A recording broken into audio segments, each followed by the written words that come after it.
পুজো পুজো গন্ধ চারিদিকে মোমো করছে। আর আজকে হচ্ছে চতুর্থী। সকলকে জানাই শুভ চতুর্থী। আমার বাড়িতে আজকে বাড়ি ভর্তি মানুষ। সকলকে নিয়ে আমি আজকে হইচই করে সারা দিনটা কাটাবো। এই হচ্ছে আমার প্ল্যানিং। এদিকে ম্যাগি হলো সবার জন্য, মায়ের জন্য বানালাম লাচ্ছা। আর এদিকে লাঞ্চে রান্নাবান্নাও কিন্তু এর মধ্যেই করে ফেলেছি। সবজি দিয়ে ডাল, ডিমের কারি, তার সঙ্গে পটল ভাজা।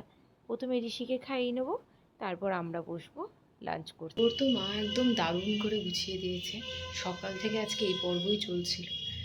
আমি জাস্ট স্নান করলাম, এবার লাঞ্চ করতে যাব।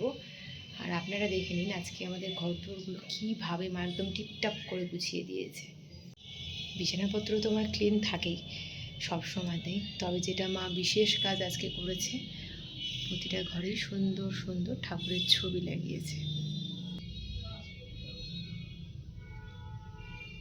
এটা ডাইনিং স্পেসে রয়েছে। আমাদের বেডরুমে কোনো ঠাকুরের ছবি ছিল না। আর মা প্রতিবার আসতো আর একটা কথাই বলতো যে ঘুম থেকে ওঠার পর ঠাকুরের ছবি না দেখলে কিভাবে দিনটা শুরু হয়। তাই বেডরুমে সুন্দর করে ঠাকুরের ছবি দুটো মা অ্যাড করেছে। আর এদিকে মাসি এসছে, ভাই এসছে, ওই যে বললাম সকালেই সবাইকে নিয়ে হই হুল্লোড় করে কাটাবো। আর এদিকে মায়ের নখটা মাসি দেখছে। আর ওইদিকে মামা ভাগ্নের খেলা চলছে। ভাই গেছে একটু বাজারে।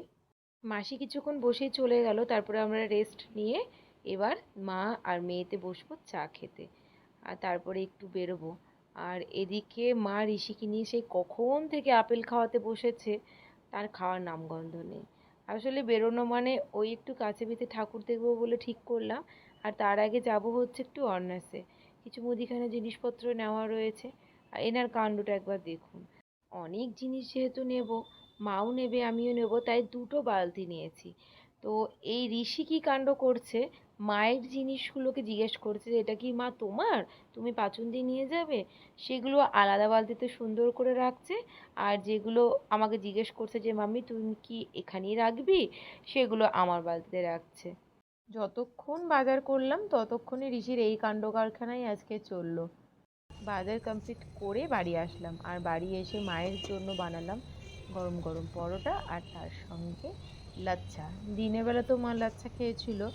আর যেহেতু আজকে ফ্রাইডে, মা ফাস্টিংয়ে থাকে। আর এই দিন মা কোনো লবণ জাতীয় জিনিস খায় না, পুরো মিষ্টি জিনিসের ওপরই থাকে। তাই লাচ্ছা আর পরোটা খেতে বেশ ভালোই লাগে।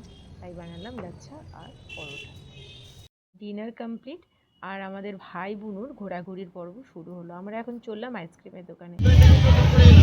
রাত্রেবেলা কিন্তু বড় করে একটা পার্টি বা না বসে খাবো।